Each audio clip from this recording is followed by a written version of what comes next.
तो दोस्तों welcome in discover Rajasthan. Keep discover keep learn. देखो आज अपने जो बैच चल रहा है आरपीएससी आरएएसएसआई है, उसमें भारत का इतिहास दे रखा है जिसमें प्रमुख वंशों के बारे में हम पढ़ रहे हैं। हमारी सीरीज चल रही है कंटिन्यूस। तो आज हम जो करने वाले हैं वो पल्लव वंश और चालुक्य वंश के बारे में पढ़ेंगे। इनके जो प्रमुख शासक हुए उनके बारे में जानेंगे। ठीक है, अब स्टार्ट करते हैं अपने पल्लव वंश से। जैसा कि आपको दिख रहा होगा दोस्तों, सबसे पहले अपने कोई भी वंश पढ़ते हैं तो उसके संस्थापक का नाम अपने को पता होना चाहिए। तो पल्लव वंश का यहाँ पे संस्थापक आता है सिंह विष्णु। इसका शासनकाल रहता है 575 से 600 ईस्वी तक और राजधानी पल्लव वंश की रहती है कांचीपुरम। दोनों ही बातें इंपॉर्टेंट है दोस्तों। एक तो इसकी राजधानी आपको पता होनी चाहिए और संस्थापक का नाम आपको पता होना चाहिए। और जो यह सिंह विष्णु था, यह वैष्णव धर्म का अनुयायी था। इसके अगर हम दरबारी लेखक की बात करें तो वो आता है भारवी सिंह विष्णु, जिसके द्वारा जो रचना की जाती है, तो इसके द्वारा जो रचना की गई वो है किराता जोर्नियम। ये इसके द्वारा रचना की गई। और महेंद्र वर्मन प्रथम, फिर इसके बाद इस पल्लव वंश में अगला शासक आता है जिसका शासनकाल रहता है 600 से 630 ईस्वी के मध्य। और जो महेंद्र वर्मन प्रथम है, इसके खुद के द्वारा एक रचना की जाती है। उस रचना का नाम है मतविलास प्रहसन। तो मतविलास प्रहसन किसके द्वारा रची गई या रचना की गई? तो महेंद्र वर्मन प्रथम के द्वारा। देखो प्रारंभ में बात करें तो ये जो महेंद्र वर्मन प्रथम था पल्लव शासक, ये जैन धर्म का अनुयायी था। लेकिन फिर तमिल संत आते हैं एक अपर, इनके संपर्क में आने पर ये शैव बन गया। ठीक है, फिर अगर हम बात करें नेक्स्ट जो प्रमुख शासक आता है वो है नरसिंह वर्मन प्रथम। सबसे प्रतापी शासक यही रहता है। 630 ईस्वी से 668 ईस्वी के मध्य इसका शासनकाल रहता है। और महाबलीपुरम के एकाशव मंदिर, जिन्हें रथ मंदिर भी कहा जाता है, तो ये वाला पॉइंट इंपॉर्टेंट है कि महाबलीपुरम के रथ मंदिरों का निर्माण किसके द्वारा कराया गया? तो नरसिंह वर्मन प्रथम का नाम आपको दिमाग में बिठाना है। और रथ मंदिरों की जो संख्या की बात करें तो 7 है, जिसमें से सबसे जो छोटा है वो द्रौपदी रथ कहलाता है, जिसमें किसी भी प्रकार का अलंकरण भी नहीं मिलता। और जो नरसिंह वर्मन प्रथम है, इसने उपाधि धारण की, वातापी कोंड की उपाधि धारण की। ये मैं आपको देखो जब अपने चालुक्य पढ़ेंगे तब पता लगेगा इसने वातापी कोंड की उपाधि क्यों धारण की। ठीक है, इसको मैं समझाऊंगा अभी कुछ मिनटों में, जब क्योंकि हम दोनों कवर कर रहे हैं, ज्यादा बड़ा नहीं है इनका।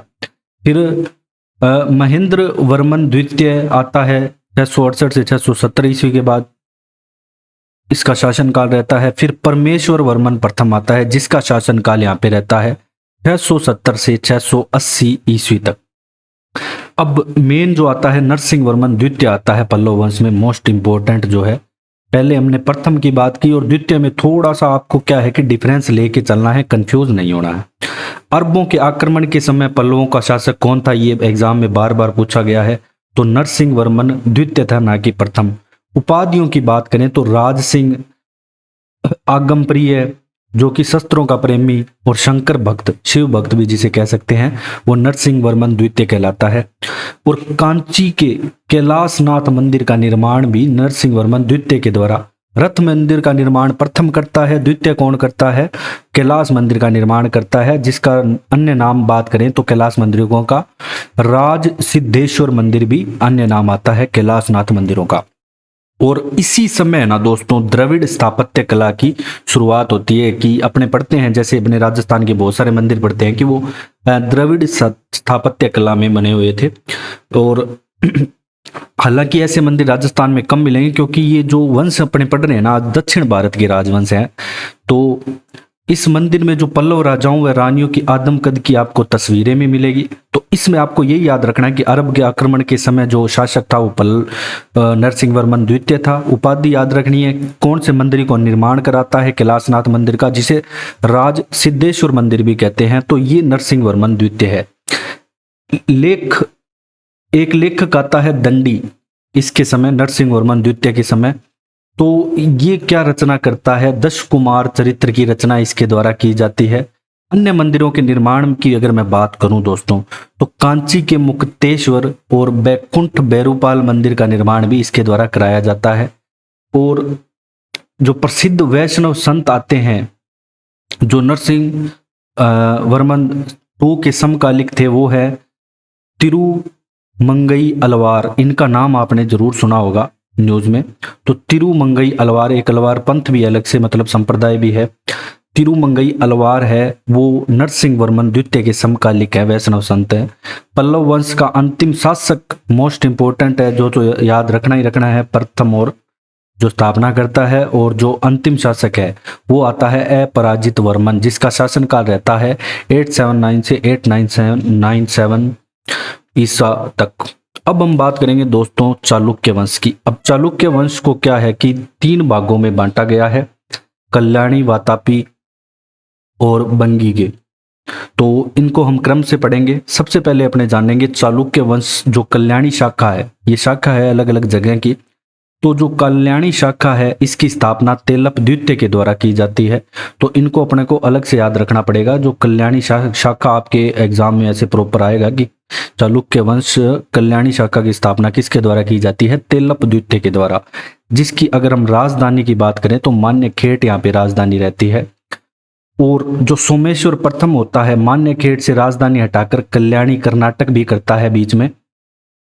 और सबसे प्रतापी शासक की बात करें दोस्तों हम कल्याणी की, चालुक्य वंश की, तो विक्रमादित्य 6 आता है यहाँ पे, जो जिसके दरबार में 2 कवि होते हैं, लेखक होते हैं 2, विल्हण और विज्ञानेश्वर। इनके द्वारा जो रचना की जाती है वो जो विज्ञानेश्वर के द्वारा तो मिताक्षरा की रचना की जाती है, और जो विल्हण होता है इसके द्वारा रचना की जाती है विक्रमादेव चरित की।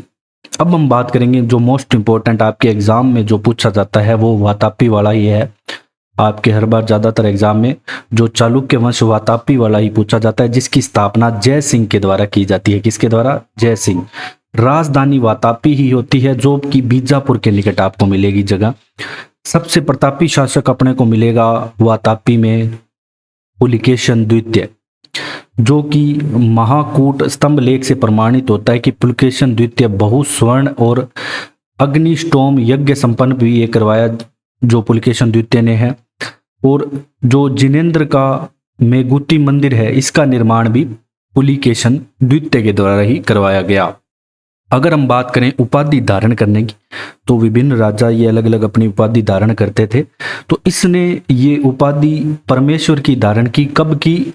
जो हर्षवर्धन आता है उसको हराकर, हर्षवर्धन को हराकर पुलिकेशन द्वितीय परमेश्वर की उपाधि धारण करते हैं। इसके अलावा जो उपाधि ये धारण करते हैं वो है दक्षिणा पथेश्वर की। नेक्स्ट फिर एक युद्ध आता है, लगभग अप्रोक्स नहीं कह सकते, लगभग 642 ईस्वी पे। तो ये युद्ध होता है, पल्लव वंश का शासक होता है यहाँ पे नरसिंह वर्मन प्रथम, इधर चालुक्य वंश का शासक होता है पुलिकेशन द्वितीय। अब इन दोनों के बीच में जो युद्ध होता है इसमें जीत होती है नरसिंह वर्मन प्रथम की, जो अभी हमने पढ़ा था पीछे पल्लव वंश में, और चालुक्य वंश के जो पुलकेशन द्वितीय की इसमें हार होती है। तो इसी युद्ध को जीतने के बाद मैंने आपको बताया था कि आगे बताऊंगा कि किस युद्ध को जीतने के बाद वह वातापी कोड की उपाधि धारण करता है। तो इसी युद्ध के जीतने के बाद और बादामी में अधिकार कर लेता है नरसिंह वर्मन प्रथम। अब जो एहोल अभिलेख आता है, एहोल अभिलेख बहुत इंपॉर्टेंट है, इसका संबंध भी पुलकेशन द्वितीय से आता है, जिसका लेखक है रवि कीर्ति। अजंता के एक गुहा चित्र में जो फारसी दूत मंडल को स्वागत करते हुए भी पुलकेशन द्वितीय को दर्शाया गया है, ऐसा चित्रित किया गया है अजंता की एक गुफा की बात करें तो। फिर विनयादित्य की बात करें, अगला शासक आता है जो मालवा को जीतने के बाद जो उपाधि धारण करता है वो है सकलोत्तर पथनाथ की उपाधि धारण करता है। और इस वंश का जो अंतिम शासक, जो मोस्ट इंपोर्टेंट है ये वाला पॉइंट, तो अंतिम शासक कीर्तिवर्मन द्वितीय आता है। ठीक है, ये कीर्तिवर्मन को जो परास्त करता है वो कौन है? देखो, कीर्तिवर्मन को इसका सामंत ही परास्त करता है दंती दुर्ग, और ये कर देता है बाद में राष्ट्रकूट वंश की स्थापना। ठीक है, राष्ट्रकूट वंश की स्थापना कर देता है दंती दुर्ग। इसके जो प्रमुख शासक है, कई बार क्या है कि इनका क्रम पूछ लेता है, तो आपको याद रखने हैं इनके क्रम। जो भी चालुक्य वंश है, पुलकेशन प्रथम, कीर्तिवर्मन आता है, फिर तीसरे नंबर पे आपके आता है पुलिकेशन द्वितीय, फिर विक्रमादित्य, फिर विनयादित्य और लास्ट आता है विजयादित्य। इसके बाद अंतिम जो है चालुक्य वंश बेंगी का पढ़ते हैं अपने। इसकी स्थापना विष्णुवर्धन के द्वारा की जाती है। राजधानी होती है बेंगी, जो कि आपके पड़ती है आंध्र प्रदेश में। सबसे प्रतापी शासक अगर आपसे पूछा जाए तो विजयादित्य यहाँ पे तृतीय आता है। तो अब आपका ये जो चालुक्य और पल्लव वंश है दोस्तों, ये समाप्त होता है। अगर आपको हमारा कंटेंट पसंद आया तो आप डिस्कवर राजस्थान को शेयर करें, सब्सक्राइब करें। Thanks for joining discover Rajasthan.